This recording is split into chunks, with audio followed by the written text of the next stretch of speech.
Hello everyone, welcome back to our Siddharaj English learning series, जिसमें आज हम सीखने वाले हैं कि आईएनजी का कैसे यूज किया जाता है। कई बार आपको कंफ्यूजन होता है कि कौन से वर्ड के बाद ई को हटाना है। मींस वर्ब को जब हम यूज करते हैं आईएनजी के साथ तो कब ई हटेगा, कब वाई लगेगा। तो हम देखते हैं कि हमारे जनरल रूल में आईएनजी का कैसे स्टार्टिंग में यूज होता है। जनरल रूल कहता है कि कोई भी वर्ड के आगे सिंपल आईएनजी ऐड करके हम उसको आईएनजी फॉर्म में रख सकते हैं। जैसे कि गो प्लस आईएनजी तो हमारी गोइंग यानी वर्ब की फोर्थ फॉर्म बनेगी गोइंग। ऐसे ही आप देखेंगे read plus ING reading. But English में बहुत सारे एक्सेप्शंस भी होते हैं।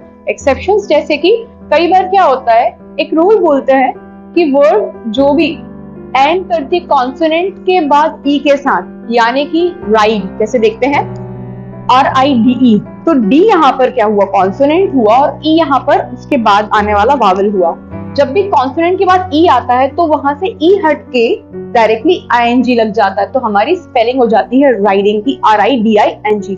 सिमिलरली आप और भी वर्ड्स देख सकते हैं, जैसे डांस, डांस में CE आता है तो सी के बाद ई आया, कॉन्सोनेंट के बाद एक ई आया, तो यहाँ पर हम ई हटाकर डायरेक्टली DANCING लगेंगे। आगे देखेंगे राइट में सिमिलरली सी और उसके बाद ई यानी कॉन्सोनेंट के बाद ई आ रहा है, तो हम भी यहाँ पर भी हम क्या करेंगे, राइटिंग करेंगे। आई होप ये दो रूल आपको बहुत अच्छे से समझ में आए होंगे। आगे हम देखते हैं थर्ड रूल की तरफ चलेंगे, जिसमें लास्ट में क्या आ रहा है, वर्ड IE, जैसे कि डाई, तो लास्ट में क्या वर्ड आ रहा है, आई और ई, तो हम इसे हटाकर Y प्लस ING लगाएंगे, तो ये डाई का क्या हो गया, डाइंग। ऐसे ही लाई LIE ING बना लगेगा तो क्या बन जाएगा, लाइंग।